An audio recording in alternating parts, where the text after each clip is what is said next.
YouTube, welcome back. Welcome to all our new faces as well.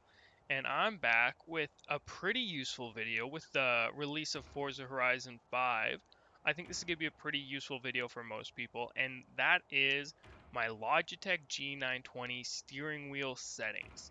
Now, I made a video about this a while ago, and I put it on TikTok, but it was long before we started getting this much traction. YouTube was pretty low too. So I figure I'll make a video on YouTube. I can link it in my TikTok bio, and it's just kind of the settings within my first 2-3 weeks of playing Forza. This is kind of like the settings I landed on, and it's what I've used ever since. There's a few that are going to be left up to preference. Some that you shouldn't touch, some that you should. I'm going to go over everything. I don't know what some of it means, if I'm being completely honest, but yeah, we'll get into it. I'll try and help you out as best as I can. Worst case, you just copy what I have. You can see what it does for me, obviously. These settings are what I use in every single TikTok I make, every single YouTube short. These are the exact settings I have, so if you want to follow them exactly, be my guest. So without further ado, let me back out of this, and I'm just going to go into the settings.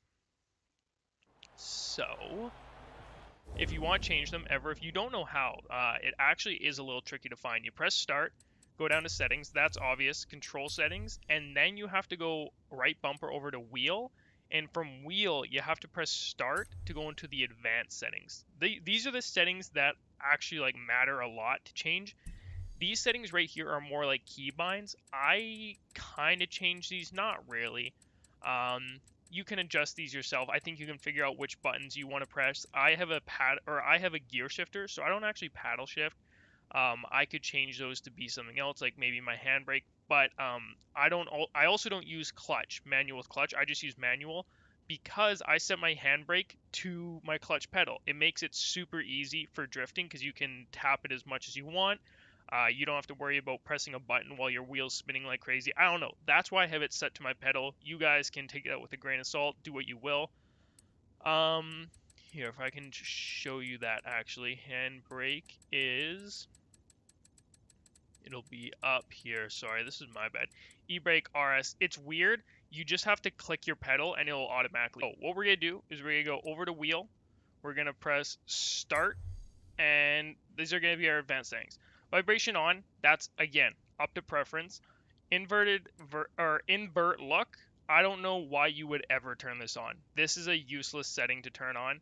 Don't touch this, just leave it off unless you really want to frustrate yourself, I guess. Steering axis, don't know what this does. Leave it as 0, it works for me. The outside, leave that as 100 apparently. I didn't touch any of these settings when I first got my wheel. These all stay the same. If yours are different, change them to this, trust me. Linearity, whatever that means, leave it at 50. This is again what my wheel came with. I didn't change any of these settings. I'll tell you when we do get to the settings I did change. Leave that as that is. Inside 0, acceleration 100, deceleration axis dead zone inside 0. This is set to 99. I'm not sure if that's important or not. Looking back, I think that's probably an accident, but if you want the exact same as me, set it to 99. I'm not going to change it. Clutch acts as dead zone inside. This is important to be set to 15. Just trust me with that. Set it to 15. And outside, set it to 80. I don't know if this is how it comes, but it's important that that's how yours are if you want it to be like mine. E-brake and both inside and outside 0 and 100. This seems to be a repeating pattern. I don't know why. Vibration scale, I turned that off. I don't know. I don't need any vibration on my wheel. Force feedback. This is the biggest one for people. This is the one that's left the most up to preference. I started on a 12.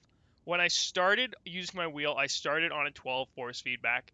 You don't want it as 0, because with no force feedback, you're going to oversteer. It's impossible to figure out where you want your car to go. You want it at least an 8 to 10. If you're like, no, 0 muscle. If you had literally 0 muscle on your body, you would still want an 8 to 10, and it would be manageable. That's as low as you want to go. I recommend 15 to 20. I'm using a 30. You can try it out on 30, see how it is for you. When you reverse and I spin the wheel, the wheel will still spin in the direction that's comfortable for it. It's when you're fighting against that rotation, the force feedback kicks in. And I'm at 30%. I think it's very difficult to turn it at 30%. I've never tried 100%. If you want to be brave, endeavor. Try 100%. Comment down below. Let me know how it is. For right now, I keep mine at 30. This works perfectly for my videos. I have no intentions of changing it anytime soon. Centering, this is how fast it kind of like bounces back to the middle. And this is big when I'm like spinning the wheel a lot, trying to get my car to do the drifts and everything. This is a big part of that. I leave mine at 65. Again, if it's too high, it's going to be a problem because you're fighting against it the whole time. If it's too low, it's not going to do anything for you. So you kind of have to find a happy medium. You see, obviously, how well this works for me. It could work the exact same for you. Try it, adjust it. These two are left up to preference. Fiddle around with them, but I would start with a 15 on the force feedback. Centering, start on 65, figure it out from there. Damper scale, I have it set to 2. I think that's an accident. But again, just leave it at 2. Set it the same as mine. Understeer, you need this at 100. Trust me, this has to be set to 100. Force feedback, minimum force, also 100. Make sure both of these stay at 100. Otherwise, your wheel is going to start to do some pretty weird things. I can't explain exactly what, but you're going to just get frustrated and you're going to think, geez, why is my wheel so hard to use? This is why. Make sure those are the same. Wheel rotation angle. This is tricky. If you have a 270-degree rotation wheel, meaning it doesn't turn in a full circle, chances are yours might say steering sensitivity. Or if you have the Logitech G920 like me, which is what I recommend people get if they're going to get a wheel, it'll have this. This is how much you have to turn the wheel before your car actually starts turning. So in my case, I like the showmanship. I like whipping the wheel around, getting it to do a 180, 360, whatnot. So I turn this all the way up. But if you are looking for simplicity and not having to move the wheel a whole lot just to get to turn, you turn this down to 360. And that's all the rotation that your car or your wheel is going to have. It's very, very customizable, but you have to figure out what you want. The lower the setting, the less you have to do. The higher the setting, in my opinion, the cooler it looks. There's one more thing that I want to point out to you guys. One last thing.